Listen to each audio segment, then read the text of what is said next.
Well, Colby, I guess first things first, the right foot there clearly had some ice on it, potentially broken. When did it happen? What's the update there?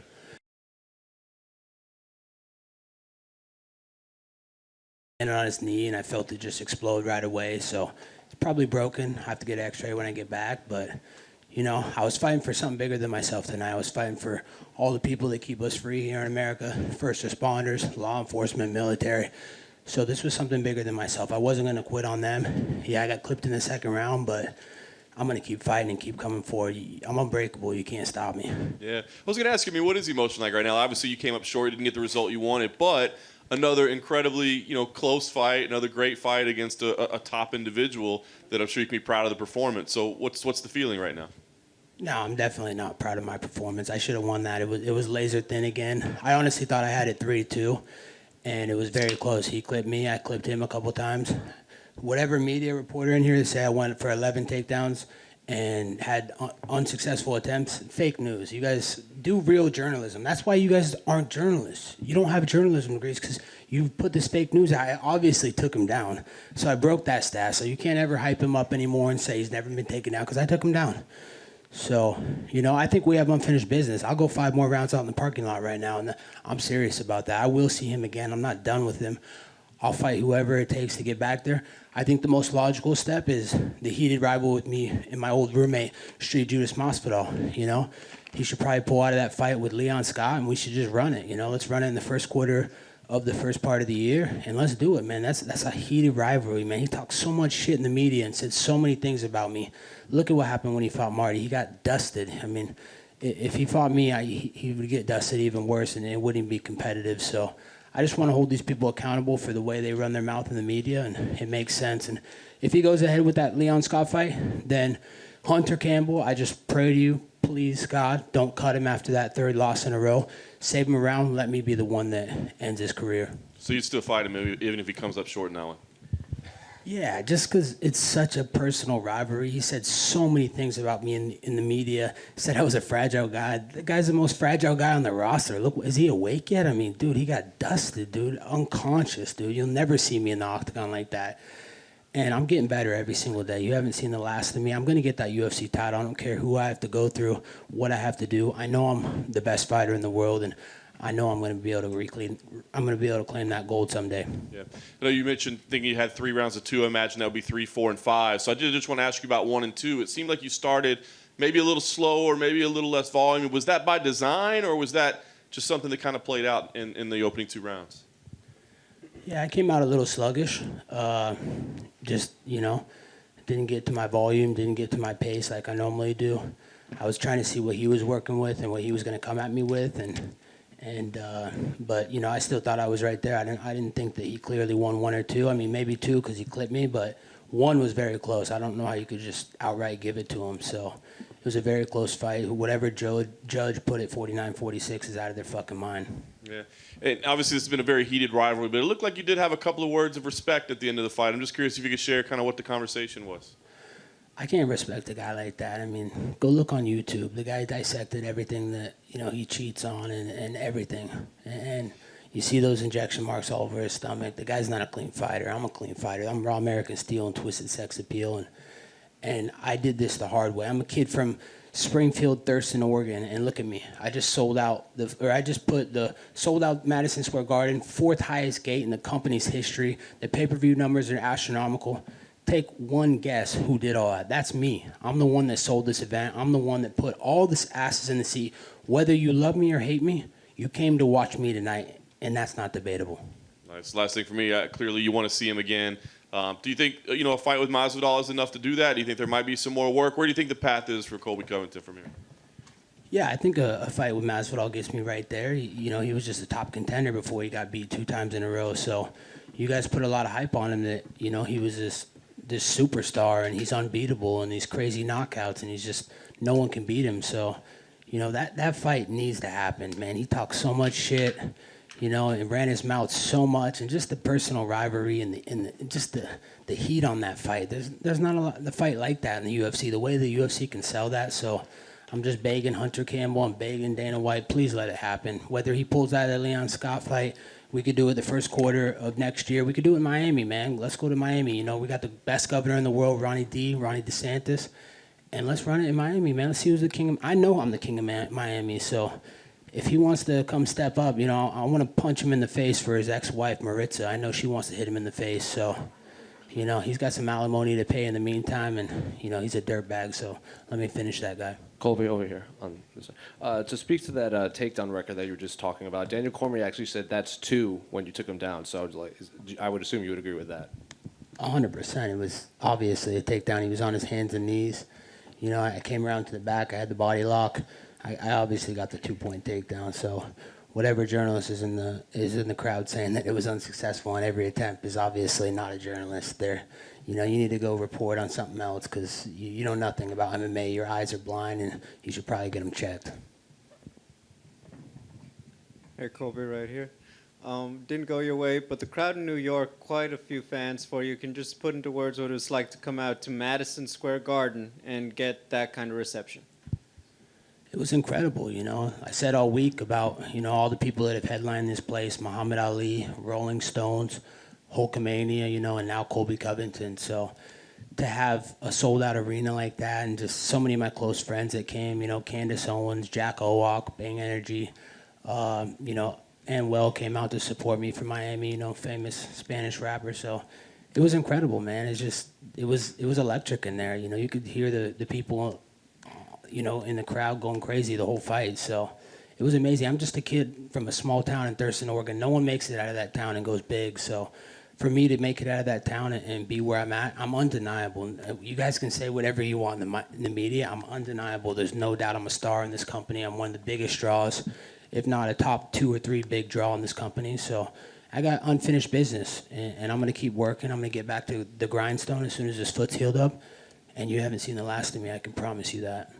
Looking at the schedule and depending on what may or may not happen with your old buddy, are you open to possibly still coaching the Ultimate Fighter against him if they said, hey, the schedule lines up for both of you?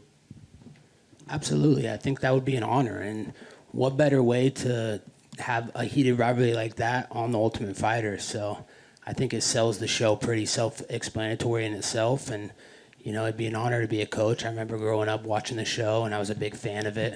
You know, my good friend and Uncle Chael, good buddy, you know, coached the show. So 2 kids from Oregon gangsters. It'd be an honor to be able to do that. And, you know, I love putting on good business for the UFC, so I'd love to coach it and give the people and the fans what they want. For the record, do you just like the color green, or is it because you got paid? It's a little bit of both, you know, but... You know, I do like green. It's nice when it goes in the bank account. Thank you.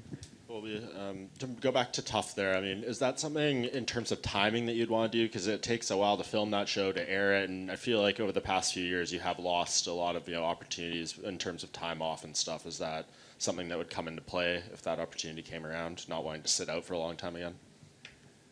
Yeah, you know, there's 2 sides of the spectrum. I don't want to sit out and keep wasting the prime of my career. I feel like I'm hitting my stride, and I'm getting better every day, you know. I got new good coaches, and Daniel Valverde, Cesar Carnero, Jonathan Lopez, Charlie Weiss. These guys are pushing me every single day, so I still keep seeing leaps and bounds and improvements in my game, and I know the best me and my full potential hasn't came yet. So the biggest thing is I'm a company man. I love putting on good shows for the UFC and selling, you know, tickets and shows and pay-per-views and everything. So if that's what the UFC wants, I'd love to deliver it for them and give them a good show and give the fans what they want, man. That show's been boring, man. There's no animosity. There's no heated rivalries. There's just guys are trying to fake these dramas and these storylines. So let's get a real storyline going with a guy I used to beat up every day in the living room, and let's sell this fight, man. The guy talked reckless.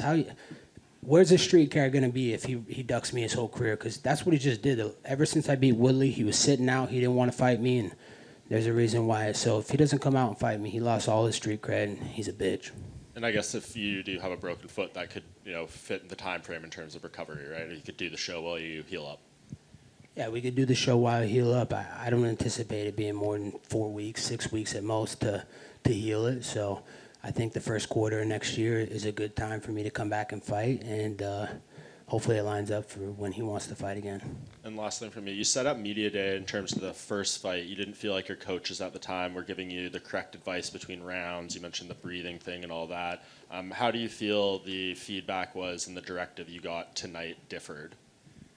Oh, man, it was a completely different game plan and different coaching, and they just calmed me down, helped me to breathe, told me to keep my hands up. A couple of times I started getting a little reckless again and dropping my hands and smiling and deviating from, the game plan and the strategy, but they calmed me down. Cesar Carnero told me, hey, calm down, hands up. Daniel Valverde was reminding me, hands up, hands up. Let's not, start fighting emotional. Let's fight smart and let's get our hand raised. You're clipping him and you're catching him too, so just be fast. A couple of times in the fight, I was just using too much energy. I was trying to knock him out. I wanted to knock him out so bad, and I was swinging everything I had, but that wasn't working. When I was catching him, it was when I was being speed and timing and accurate and not loading up on my shots, just touching him and going back in. So, all the credit to, Cesar Carnero, Daniel Valverde, Jonathan Lopez, and Charlie Weiss. They had me at my best tonight. Hey, Chaos. Another fighter that you have beef with is Dustin Poirier. Obviously, he's fighting for the lightweight championship. You want to fight this guy. Can you ever see yourself going down to 155, or do you see yourself fighting him at 170 and he would come up? Yeah, I remember, that Louisiana swamp trash Dustin Poirier. We used to step on the scale at our old gym all the time, and he weighed bigger than me. I was like 182. He'd be like 185, 188. So he's a bigger guy than me. I'm not scared to fight, guys at my weight. He's obviously scared to fight guys his weight. He has to cut all this weight to feel like he has an advantage over guys. So he's another guy that it makes sense for that fight. He talks so reckless in the media. How are these guys not going to be held accountable? He said, hey, it's on site. When I see Colby, it's on site. Dustin, name the site. Let's do it, man. Bring that little Jezebel of a wife. Bring that little kid you use as a prop. And let's get this going, man. I'm holding people accountable in the UFC. They're not going to be able to talk reckless and not be able to step in the cage. And if he doesn't want to fight, he loses his street cred too, and he's nothing more than Louisiana swamp trash. So not at 155. No, I don't feel like depleting myself and going through that struggle. It's not a hard cut for me at 70. It's really easy, but we could do something in the middle, 162 maybe, but I don't feel like cutting all that weight. I'd rather fight at my natural weight class and show the world that you don't need to cut weight to be the best in the world. You just got to show up and fight and prove that you're the best. Colby, when Kamaru was out here earlier, he referred to you, he sort of compared you to being the Frazier to his Ali. And I'm sure some people would take that as a compliment, but I can imagine you thinking that's not a compliment. Can you react to that statement, please?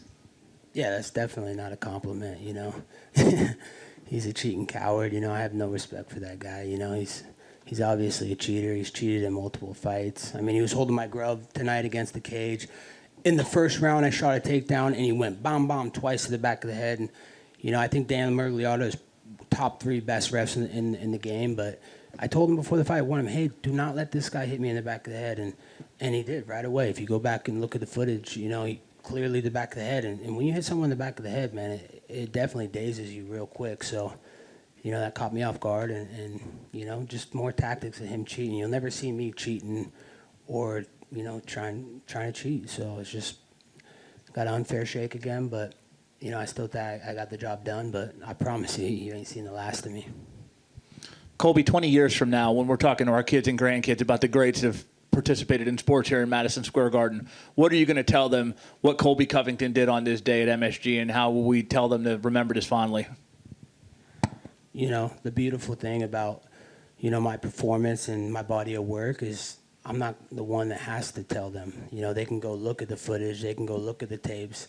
They can look at everything that I've done, my accomplishments, and the way I fought. I put it all out there every single time. There's no quitting me. You cannot get me out of that octagon. There's not a person that can finish me on this roster. So, I think the kids will see that, he was a kid who was unbreakable, and he just kept coming forward. A kid from Thurston, Oregon, never had no quit in him, and he fought for a bigger purpose than himself. Law enforcement, military, the people that keep us free and protect our freedoms here in America. So I'm going to keep fighting for them. This is bigger than me now.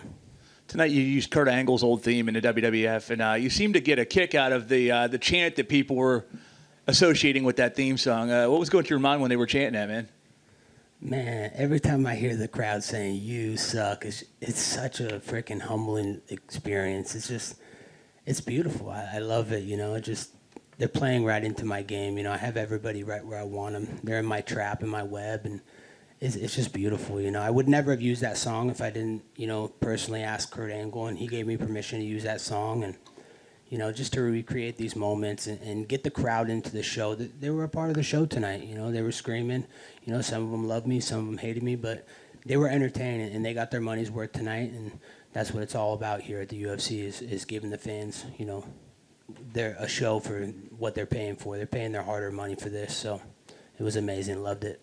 Last question for you, Harry. You used Kurt Angle's team before. You used Hulk Hogan's team before. I know you like that wrestling. What's next for you? What's the next team you're going to use from the whole wrestling tree? Because they got some good ones out there, man. Yeah, you know, I'm the king of spoilers and surprises, but I can't be revealing that yet. You got to tune in to see. You know, I definitely got some surprises in store and some beautiful things that I have planned for the future and future events, but I can't reveal them here. It's like watching the beginning of a movie. You don't get to see the end. You got to pay attention to see the end. Colby, back here. You had said all week, to your right, you had said all week that you were not going to shake his hand, and at the end there, we actually saw the two of you embrace and actually shake hands, which showed a sign of sportsmanship. Talk a little bit about the conversation that you had in there with Usman, because he actually mentioned it. Yeah, I mean, you know, you know, there was a little bit of respect for each other, you know. Even though he's cut corners, and I've never had to cut corners in my career, I came here the long way. I earned this blood, sweat, and tears the hard way. Never cheated, never cut corners. I'm just a blue-collar kid from Thurston, Oregon, you know, in these big fights. So, you know, if that's the pound-for-pound #1 fighter in the world, you know, I just put on 2 epic fights with him and beat him in multiple rounds. So where does that put me? Why am I not in the pound-for-pound rankings? Oh, yeah, that's right. I forgot. Everybody hates me. Colby, to your right over here. We were just mentioning some wrestling, and a lot of your old ATT buddies are doing some stuff in AEW these days. Do you have any, you know, aspirations of following in their footsteps, maybe going into the AEW ring? I don't pay attention to anything those losers do. So, you know, I'm focused on putting on the biggest and best fights in the world. You might see me in WWE one day, but, you know, I don't think you're going to see me in a second-tier promotion like AEW. Thanks, Colby.